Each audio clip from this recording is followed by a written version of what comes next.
Hola, ¿qué tal amigos? Feliz sábado y bienvenido a nuestro resumen semanal de Noticias Ahora. Lunes 13 de octubre de 2025. Un atentado contra activistas venezolanos exiliados en Colombia se registró en horas del mediodía de este lunes 13 de octubre. Se trata de el consultor político venezolano Luis Peche Artiaga y el defensor de derechos humanos Yendri Velázquez, quienes fueron víctimas de un atentado armado la tarde de este lunes en la ciudad de Bogotá, Colombia, país donde ambos se encuentran exiliados tras huir de la persecución del régimen de Nicolás Maduro. De acuerdo con la policía de Colombia, sujetos no identificados abrieron fuego desde un vehículo contra los activistas justo cuando salían de su residencia en la capital colombiana. Testigos aseguran haber escuchado al menos 10 disparos en el lugar del ataque. Ambos jóvenes forman parte de la diáspora venezolana perseguida por su activismo político y han denunciado en reiteradas ocasiones el hostigamiento transnacional de actores vinculados al chavismo. Autoridades colombianas ya iniciaron una investigación para determinar la identidad de los responsables y los móviles de este atentado. El régimen de Nicolás Maduro anunció el cierre de la Embajada de Venezuela en Noruega como parte de una supuesta reestructuración integral del servicio exterior. La medida fue detallada en un comunicado difundido este lunes en el que la administración chavista afirmó que el objetivo es optimizar los recursos del Estado y redefinir la presencia diplomática del país. Según el texto, la decisión se enmarca en una reorganización estratégica orientada a fortalecer las alianzas con el sur global y promover un mundo multicéntrico y pluripolar. Además del cierre de la misión diplomática en Oslo, el documento anunció la eliminación de la embajada venezolana en Australia y la apertura de nuevas representaciones en Zimbabue y Burkina Faso. El comunicado subraya que estas acciones reflejan la voluntad inquebrantable del país de defender la soberanía nacional y contribuir activamente a la construcción de un nuevo orden mundial basado en la justicia y la solidaridad. El anuncio se produjo 2 días después de que el Comité Noruego del Nobel otorgara el Premio Nobel de la Paz 2025 a la dirigente opositora María Corina Machado, primera venezolana en recibir este reconocimiento. El galardón destacó su incansable labor en la promoción de los derechos democráticos del pueblo de Venezuela y su lucha por lograr una transición justa y pacífica de la dictadura a la democracia. Los rehenes ingresaron al país en 2 grupos, uno de 7 y otro de 13 personas. A su llegada fueron trasladados a la base militar de Reim para una evaluación médica inicial y posteriormente serán llevados a uno de los 3 hospitales ubicados en las afueras de Tel Aviv, designados para brindar atención médica y psicológica. Con esta liberación se abre ahora la segunda fase del acuerdo, la entrega de los cuerpos de 28 rehenes que murieron durante su cautiverio en Gaza, donde permanecieron durante 738 días tras el ataque inicial de Hamás en 2023. Entre tanto, el presidente de Estados Unidos, Donald Trump, aterrizó este lunes en Israel y participó posteriormente en una sesión en el Parlamento israelí, donde fue ovacionado de pie antes de pronunciar un discurso acompañado por figuras clave de su gabinete y su familia. Trump afirmó que es un día de profunda alegría, de gran esperanza, de fe renovada que marca no solo el fin de un conflicto entre Israel y Hamás, sino el de una era de terror y muerte. Declaró ante los legisladores en medio de aplausos prolongados que destacaron su papel central en la negociación del acuerdo. Durante el discurso del presidente Trump, la seguridad del Parlamento de Israel sacó de la sala de plenos a los diputados Ayman Oded y Ofer Kafif, ambos de la coalición árabe judía Hadash-Ta'al, tras lanzarse al centro de la sala entre gritos durante el discurso del mandatario estadounidense. Por fin tenemos paz en Oriente Medio. Con esa frase, el presidente de Estados Unidos, Donald Trump, anunció aquí en Sharm el-Sheikh el fin de más de 2 años de guerra en la Franja de Gaza. El mandatario firmó junto a los líderes de Egipto, Qatar y Turquía un acuerdo histórico que, según dijo, muchos consideraban imposible. Trump aseguró que las oraciones de millones de personas finalmente han sido escuchadas y que este es el pacto más grande y complejo de su carrera, firmado, según sus propias palabras, en un lugar que podría haber provocado una tercera guerra mundial. La ceremonia reunió a una treintena de jefes de Estado, entre ellos el presidente del gobierno español Pedro Sánchez, el francés Emmanuel Macron y el secretario general de la ONU Antonio Guterres. El acuerdo contempla un alto el fuego definitivo, la retirada gradual de las tropas israelíes, la entrada masiva de ayuda humanitaria y el intercambio de rehenes por prisioneros. Trump confirmó además que ya ha comenzado las negociaciones de la segunda fase del plan, centrada en la reconstrucción de Gaza y el desarme del grupo palestino Hamas. Desde Sharm el Sheikh, Egipto, informa Esa J. Martín de la agencia EFE. Martes 14 de octubre de 2025. El presidente Donald Trump anunció la destrucción de una lancha frente a las costas de Venezuela como parte de la operación contra el narcotráfico en el Caribe. Donald Trump informó que bajo sus órdenes el secretario de Guerra autorizó un ataque cinético letal contra un buque presuntamente vinculado a una organización terrorista dedicada al tráfico de drogas en la región. Según explicó, la acción se llevó a cabo en aguas internacionales con la supervisión del Comando Sur de Estados Unidos. En su red social Truth Social, Trump informó que en esta embarcación murieron 6 narcoterroristas y ningún miembro de sus fuerzas resultó herido.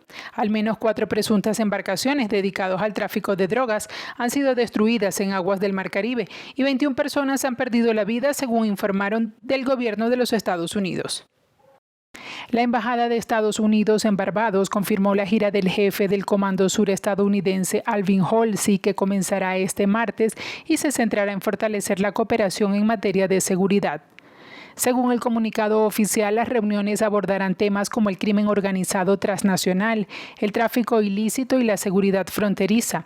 Washington ha solicitado formalmente a Granada que permita la instalación de una base de radar temporal, propuesta que aún está siendo evaluada por las autoridades locales bajo criterios de soberanía y seguridad nacional. Según informó la agencia de noticias Bloomberg, el primer ministro de Antigua y Barbuda ha rechazado tajantemente cualquier posibilidad de establecer instalaciones militares extranjeras en su territorio, desmarcándose de los planes estadounidenses.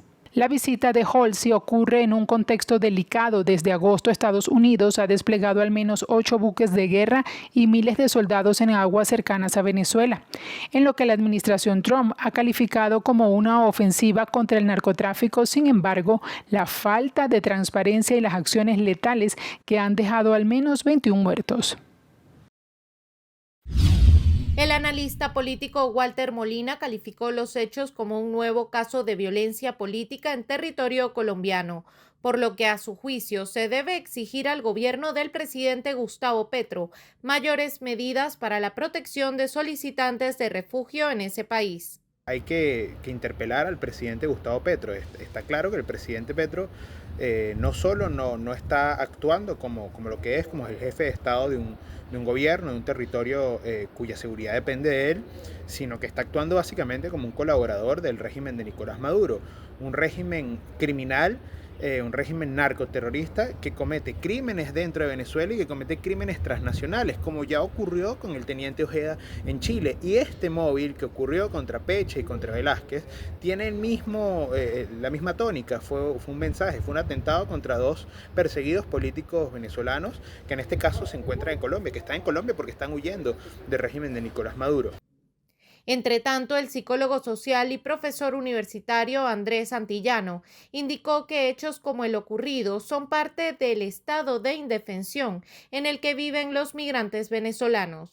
Esperemos que este episodio dramático de estos 2 activistas de derechos humanos en Bogotá se despeje rápidamente y que por supuesto su salud se restituya, pero digamos que la huida del país no significa necesariamente huir de las condiciones que expulsaron, como las condiciones de violencia, pobreza, miseria. La mayoría de los migrantes venezolanos viven en condiciones de sobreexplotación en los distintos países o se convierten en ficha de canje de todo el debate, todo este debate polarizado.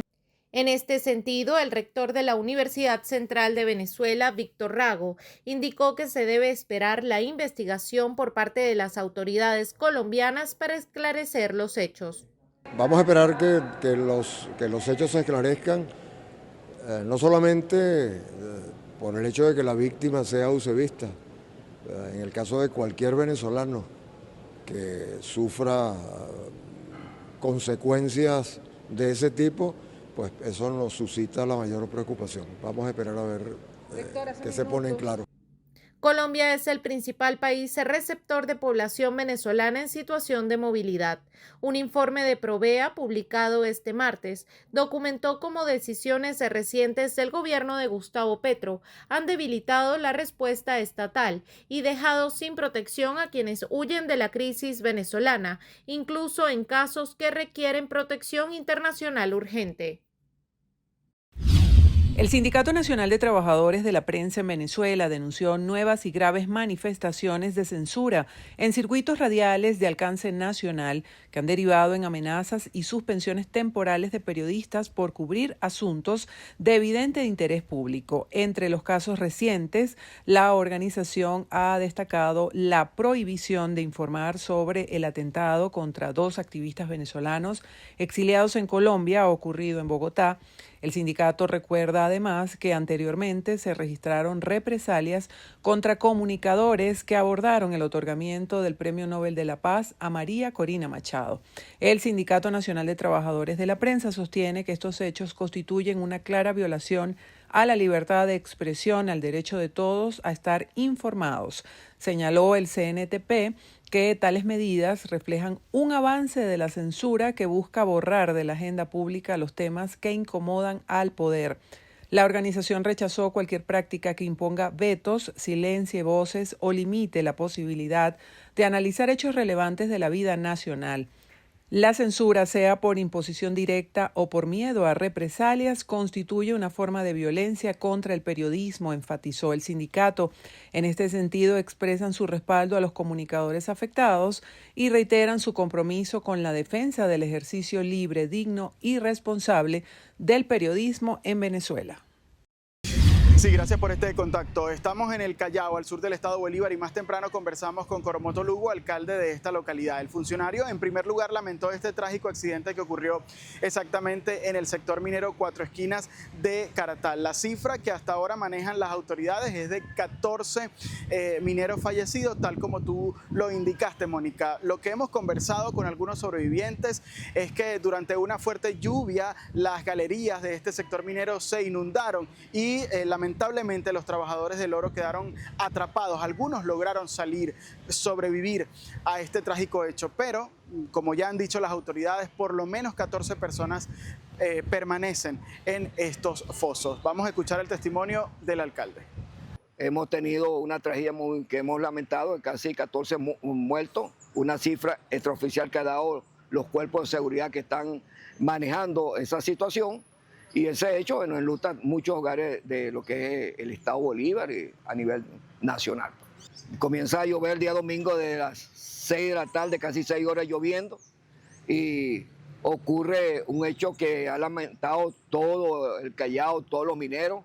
Nosotros manejamos una data de casi 60.000 mineros que hay en el municipio del Callao, casi en ese sector del Perú tenemos casi 7.000 mineros, más de 200 alianzas.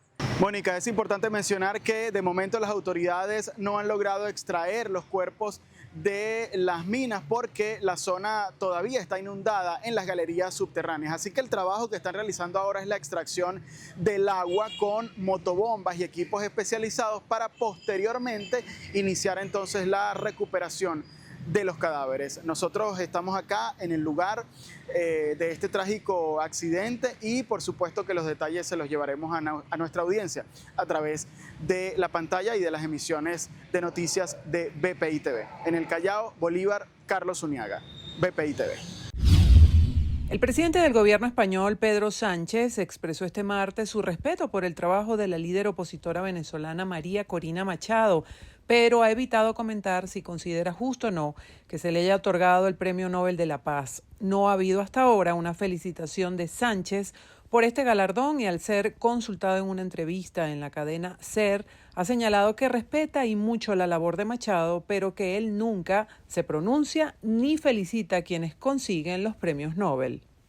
Bueno, vaya por delante que yo respeto y mucho el trabajo de María Corina y que espero además, como hemos hecho siempre desde el Gobierno de España, el que la situación en Venezuela se normalice, haya un proceso de democracia rotundo, claro.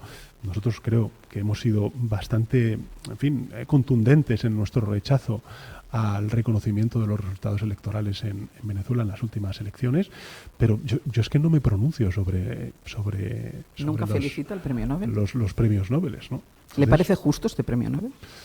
No entro a valorarlo. Simplemente, si me pregunta por la persona de María Corina, respeto y mucho el trabajo que hace.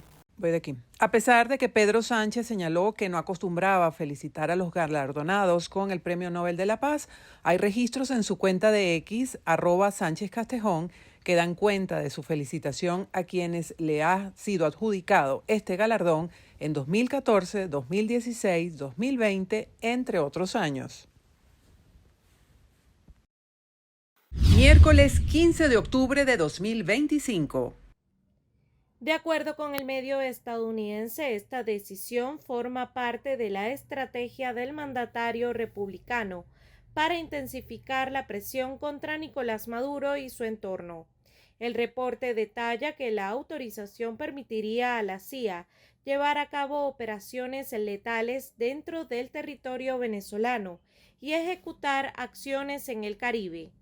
Asimismo, la agencia tendría vía libre para emprender medidas secretas en contra de Maduro y sus aliados, ya sea unilateralmente o en conjunto con una operación militar mayor, según precisó el diario New York Times. La información se conoce en un contexto de creciente tensión entre el régimen venezolano y la administración Trump, luego de que Estados Unidos continúa desplegando una serie de ataques contra embarcaciones que acusó de participar en el narcotráfico. Trump ha advertido sobre una fase 2 de su plan, que podría incluir acciones terrestres. En ese mismo contexto, este miércoles 3 bombarderos estratégicos B-52H Stratofortress realizaron un vuelo sobre el Mar Caribe, cerca del espacio aéreo venezolano, permaneciendo varios minutos dentro de la región de información de vuelo de Maiquetía. Las relaciones entre Venezuela y Estados Unidos atraviesan uno de sus momentos más tensos de los últimos años. Washington ha intensificado las sanciones económicas contra el gobierno de Nicolás Maduro y ha desplegado buques de guerra en el Caribe como parte de operaciones antinarcóticos, lo que Caracas considera una amenaza directa a su soberanía. Estas mesas no implican impunidad. Los silencios, por el contrario, sí favorecen la impunidad y nos alejan de la paz. Estas mesas de diálogo incluso implican escuchar las voces de las víctimas, implican un sometimiento de la justicia de esta organización criminal y de sus máximos responsables y líderes. Por eso es importante que el Gobierno Nacional y el Comisionado de Paz atiendan esta solicitud y escuchen a sus voceros. Durante un acto conmemorativo en Roma, el presidente de Chile, Gabriel Boric, lanzó un contundente llamado contra las tendencias autoritarias que resurgen en el mundo. En su discurso reclamó coherencia desde la izquierda para rechazar desvíos autoritarios y señaló que dictaduras modernas como las de Venezuela y Nicaragua cruzan fronteras para imponer el miedo y socavar disidencias. Hay lecciones que creo no debemos olvidar. Las dictaduras y los líderes autoritarios cruzan frontera para imponer el miedo cuando creen que pueden hacerlo impunemente.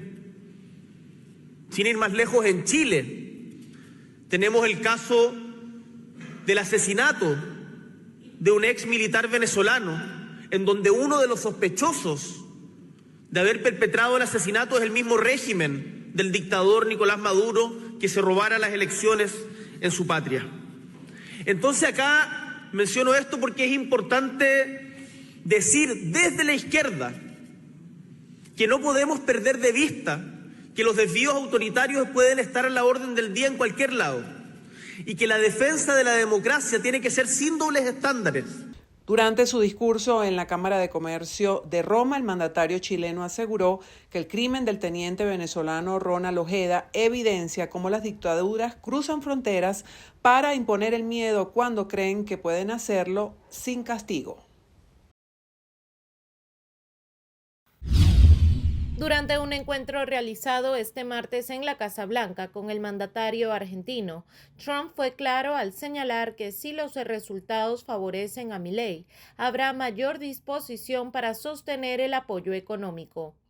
Washington ya anunció una ayuda de $20.000 millones a través de un mecanismo de intercambio de divisas y compra de pesos argentinos en el mercado. No obstante, Trump advirtió que este tipo de decisiones están condicionadas políticamente, indicando que si un socialista gana, uno se siente muy diferente sobre si haces la inversión. Trump destacó la importancia estratégica de la continuidad de Milei al frente del Ejecutivo argentino y aseguró que su desempeño en las legislativas será seguido de cerca por el mundo. Milei, quien asumió en diciembre de 2023, busca afianzar el control parlamentario de su fuerza La Libertad Avanza para avanzar con sus reformas estructurales.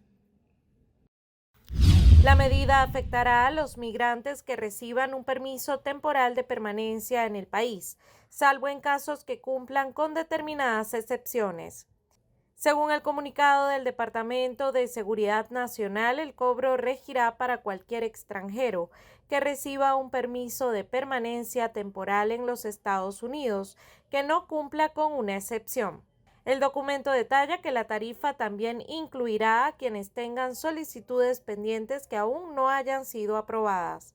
Además, contempla extensiones en situaciones de emergencia médica, asistencia a funerales o cuando el beneficio represente un beneficio público significativo para una persona que ha ayudado o ayudará al gobierno de Estados Unidos en un asunto de aplicación de la ley. El Departamento de Seguridad Nacional advirtió que los solicitantes que no realicen el pago requerido al momento de ingresar o encontrarse dentro del territorio estadounidense perderán automáticamente el permiso temporal. La nueva tarifa se enmarca en los cambios establecidos en julio mediante la iniciativa legislativa One Big Beautiful Bill, impulsada por la administración Trump, que amplió su margen de acción en temas migratorios. Jueves 16 de octubre de 2025. La portavoz de la Casa Blanca, Karoline Leavitt, afirmó este jueves que el presidente Donald Trump considera a Nicolás Maduro un gobernante ilegítimo al frente de un régimen involucrado en el narcotráfico y advirtió que Estados Unidos no lo va a tolerar más. En conferencia de prensa, Leavitt señaló que el presidente Trump cree que Nicolás Maduro es un presidente ilegítimo que lidera un régimen ilegítimo que ha estado traficando drogas hacia Estados Unidos durante demasiado tiempo y no lo tolerará más. Las declaraciones llegan en un momento de máxima tensión diplomática y militar entre Estados Unidos y Venezuela, tras la confirmación de Trump sobre la autorización de operaciones encubiertas de la CIA en territorio venezolano. Además, fuerzas militares estadounidenses mantienen un despliegue amplio en el Caribe, lo que Caracas ha calificado como una maniobra de presión. Desde la administración Trump insiste en que estas acciones buscan frenar el flujo de drogas y desmantelar redes de crimen organizado vinculadas al régimen chavista. Por su parte, Maduro ha denunciado los movimientos militares como provocaciones que amenazan la soberanía venezolana. El gobierno de Canadá reconoció públicamente la presencia del mafioso grupo venezolano Tren de Aragua en suelo canadiense, lo que coincide con denuncias que señalan la operación conjunta con al menos 6 carteles latinoamericanos. Según fuentes diplomáticas citadas por medios locales, esta confirmación marca un paso crucial en la lucha internacional contra el crimen organizado caribeño y latinoamericano. Autoridades canadienses habrían detectado redes de narcotráfico, lavado de dinero y tráfico humano, coordinadas por esta estructura criminal que opera de forma descentralizada pero con conexiones transnacionales. Su actividad en Canadá, aunque no es especificada en su totalidad, incluiría presencia en ciudades clave, lavado de activos y complicidad con otras organizaciones criminales de la región.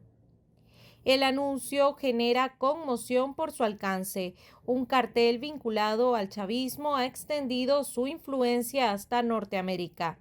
Organismos de seguridad y justicia en Canadá habrían comenzado las investigaciones coordinadas para desmantelar estas redes criminales que podrían tener ramificaciones legales y diplomáticas en varios países afectados. Organizaciones de derechos humanos y expertos en seguridad regional consideran este reconocimiento como un hito.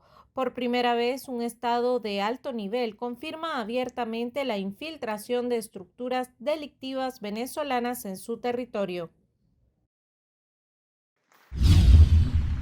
La reina Leticia de España y el Papa León XIV han protagonizado este jueves los actos por el Día Mundial de la Alimentación en la sede de la FAO en Roma, donde ambos han denunciado de forma unánime el uso del hambre como arma de guerra. En su intervención, la reina Leticia, embajadora especial para la nutrición del organismo, enumeró algunas razones para la desesperanza. Primera, el hambre. Es un arma de guerra en algunos lugares del mundo y todavía es una herida abierta. Segunda, hay sectores de la sociedad civil que están denunciando la concentración corporativa de algunos sistemas alimentarios. Tercera, nosotros sabemos de memoria el desperdicio alimentario.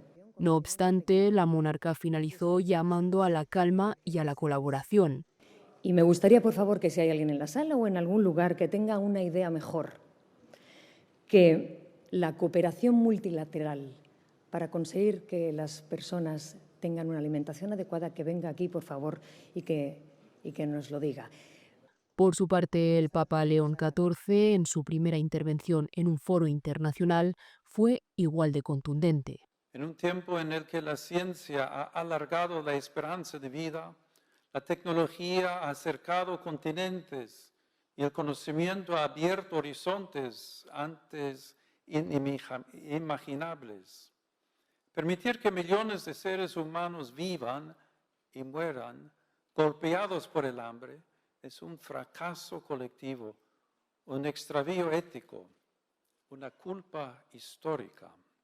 El acto sirvió también para recordar los datos más recientes. Casi 673 millones de personas padecieron hambre en 2024. Aunque la cifra supone un leve descenso, la FAO advierte de que los avances son desiguales y que si la tendencia continúa, en 2030 cerca de 512 millones sufrirán subalimentación crónica. El primer ministro israelí Benjamin Netanyahu ha reiterado este jueves su compromiso de repatriar los cuerpos de todos los rehenes que aún permanecen en la Franja de Gaza. Durante una ceremonia de Estado en el Monte Herzl de Jerusalén, Netanyahu se dirigió a los familiares y prometió repatriarlos a todos hasta el último de ellos. Se refirió así a los 19 cuerpos de fallecidos que, según Israel, continúan en la franja. En su discurso calificó los ataques del 7 de octubre de 2023 como un auténtico genocidio, una masacre despiadada que aseguró dio paso a que Israel diera la vuelta a la situación. Netanyahu afirmó que la lucha continúa y advirtió que cualquier agresor contra Israel pagará un alto precio. En este sentido, declaró que el foco militar se ha desplazado hacia lo que denominó el régimen fanático de Irán y sus ramas terroristas, a los que dijo han asestado golpes demoledores. El primer ministro se mostró orgulloso de las operaciones en el monte Hermón sirio y en los cielos de Teherán, en referencia a los bombardeos contra el programa nuclear iraní del pasado mes de junio. Finalizó su intervención con palabras de consuelo para las familias de los soldados caídos, reconociendo que no hay sustituto para sus seres queridos.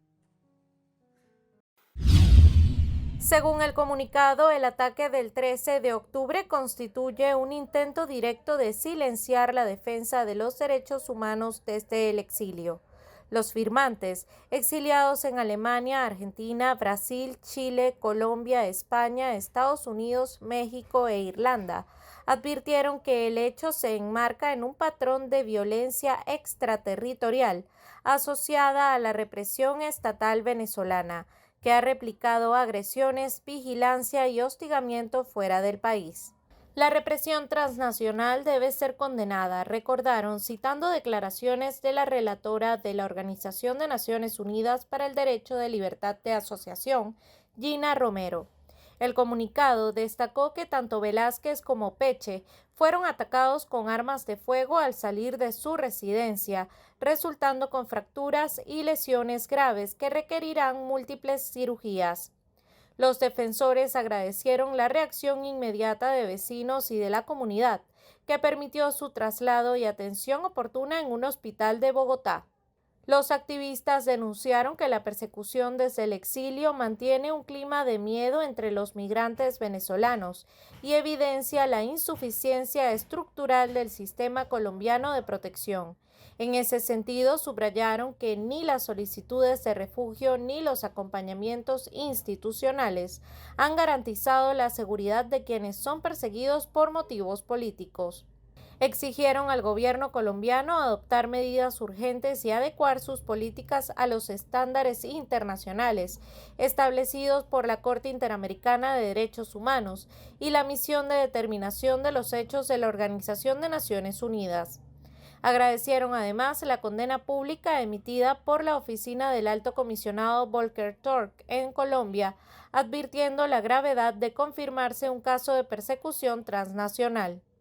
El comunicado finalizó con una petición expresa al Estado colombiano para que brinde protección reforzada e inmediata a Yendry Velázquez, Luis Peche y a la comunidad de personas defensoras venezolanas migrantes en el país, mediante mecanismos expeditos de regularización y garantías efectivas de sus derechos fundamentales. Viernes 17 de octubre de 2025. El presidente de Estados Unidos, Donald Trump, confirmó este viernes que el reciente ataque naval ejecutado en el Caribe tuvo como objetivo un submarino utilizado para el tráfico de drogas cerca del territorio venezolano. Según explicó en rueda de prensa desde la Casa Blanca, la embarcación estaba cargada de narcóticos y fue diseñada exclusivamente para transportar grandes cantidades de droga. El mandatario estadounidense explicó que fue un submarino, no una simple embarcación, y estaba cargado de drogas, por ello fue destruido como parte de la ofensiva contra el narcotráfico en la región, declaró el mandatario, al tiempo que ratificó el compromiso de su gobierno con el despliegue militar en el Caribe. Trump también se refirió directamente al régimen de Nicolás Maduro, afirmando que Nicolás Maduro le ha ofrecido de todo para evitar un enfrentamiento con Estados Unidos. La Organización de Derechos Humanos de Vente Venezuela denunció mediante redes sociales que al menos 30 detenidos se han generado en los últimos días contra dirigentes y sus familias en Lara, Anzoátegui, Guárico, Vargas, Mérida, Trujillo y Sucre. Vente Venezuela indicó que entre los secuestrados se encuentran miembros de organizaciones políticas, líderes sociales y familiares de dirigentes, quienes son sometidos a desaparición forzada. Mencionó que muchos de estos allanamientos ilegales están siendo realizados de manera violenta y sin orden judicial. Indicó que han denunciado que funcionarios se roban incluso pertenencias que se encuentran en las propiedades de detenidos, como vehículos y celulares. Todo esto, señala Vente Venezuela, representa una violación a los derechos humanos fundamentales de los ciudadanos. Uno de los casos más recientes denunciados por el Comité de Derechos Humanos de Vente Venezuela fue el registrado el lunes 13 de octubre en el estado Lara, donde secuestraron a 2 miembros de la sociedad civil identificados como Alexis Guedes y Luz María Rodríguez, detenidos por el Grupo de Operaciones Especiales. Califica estas acciones como la ampliación del método Sippenhaft, una práctica de persecución política que busca castigar a familiares o allegados de dirigentes opositores. Desde la organización Vente Venezuela exigen el cese de la persecución y alertan a la comunidad internacional sobre lo que califican como terrorismo de Estado que sigue encerrando a venezolanos inocentes por pensar distinto. La Defensoría del Pueblo de Colombia condenó los actos de hostigamiento contra trabajadores de la Fundación Juntos Se Puede, dedicada a la ayuda de venezolanos migrantes en el vecino país. Ana Karina García, directora de la Fundación Juntos Se Puede en Colombia, denunció que sus trabajadores y ella han sido víctimas de hostigamiento y vigilancia por personas desconocidas. La Defensoría del Pueblo condenó estos actos de hostigamiento y violencia denunciados por Ana Karina, que asegura afectan el ejercicio organizativo y la labor que realiza la Fundación en favor de la integración y la inclusión de la población migrante venezolana en Bogotá, entre quienes se encuentran niños, niñas, mujeres, gestantes, personas mayores y población en situación de vulnerabilidad. La Defensoría colombiana recordó que Ana Karina García, como otras personas, migró a Colombia después de haber sufrido persecución política debido a su liderazgo en materia de derechos humanos en Venezuela. Asegura que el Estado está obligado a garantizarles su vida y disponer todos los recursos para brindarles la debida protección internacional.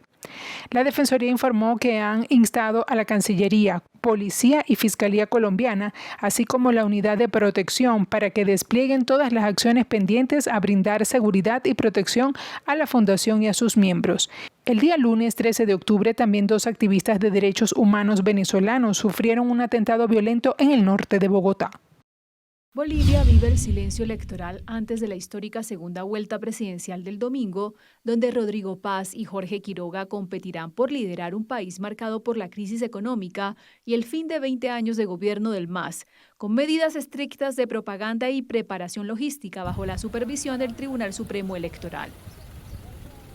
Este organismo recordó en un comunicado de prensa que la ley del régimen electoral establece que la difusión de propaganda puede realizarse en actos públicos de campaña hasta 72 horas antes de la jornada de votación prevista en este caso para este domingo 19 de octubre. Este jueves, los tribunales electorales departamentales iniciaron el envío del material electoral a las áreas rurales en las 9 regiones del país, con escolta militar y policial, dentro de la cadena de custodia prevista por el tribunal para los comicios. Las maletas electorales contienen 2 tipos de materiales, los considerados sensibles, que incluyen las papeletas, actas, listas de ciudadanos habilitados e inhabilitados para votar, certificados de sufragio y hojas de trabajo, y el no sensible, pero necesario para la labor de los notarios y jurados electorales, como bolígrafos, sellos, señalética y mamparas para el sufragio individual. Esta segunda vuelta se realiza en un contexto de crisis económica reflejado en la persistente falta de dólares, escasez de combustibles y encarecimiento de productos básicos. En Chile, la carrera presidencial entra en una fase importante con el inicio de la pegada de carteles y la emisión de la tradicional franja televisiva a solo un mes de las elecciones. En este proceso, los candidatos Ginette Jara, de izquierda, y José Antonio Cast, de ultraderecha, encabezan las encuestas y se perfilan como los principales contendores en la recta final hacia los comicios. Más de 15,6 millones de chilenos están llamados el 16 de noviembre a elegir entre 8 candidatos al sucesor del progresista Gabriel Boric, que no puede optar a la reelección y dejará la moneda en marzo de 2026. Si ninguno supera el 50% de los votos, algo que vaticinan todas las encuestas y que no ha ocurrido nunca desde la transición, habrá una segunda vuelta el 14 de diciembre. El aumento de la inseguridad y el freno del crecimiento económico son los grandes temas de la campaña y las principales preocupaciones de una sociedad con gran desafección hacia la política y cierta fatiga electoral, pues desde la pandemia ha habido cerca de una decena de comicios. Jara, la exministra de Trabajo de Boric, es la candidata de una amplia coalición que abarca desde el Partido Comunista hasta la Democracia Cristiana y actualmente lidera la mayoría de los sondeos, con entre el 25% y el 30% de la intención de voto. Le sigue de cerca el ultraderechista José Antonio Cast, líder del Partido Republicano, quien se impondría en segunda vuelta a la abogada y administradora pública, según todas las encuestas. Con un duro discurso contra la migración y defensor del modelo neoliberal instalado durante la dictadura de Augusto Pinochet, es la tercera vez que Cast compite por la moneda, tras los intentos de 2017 y 2021, cuando perdió contra Boric. Pese a lo que reflejan los sondeos, los analistas coinciden en que el escenario está abierto, porque por primera vez desde 2009 el sufragio es obligatorio en unos comicios presidenciales y hay un acumulado de 5,6 millones de electores que nunca ha votado y cuya tendencia política se desconoce.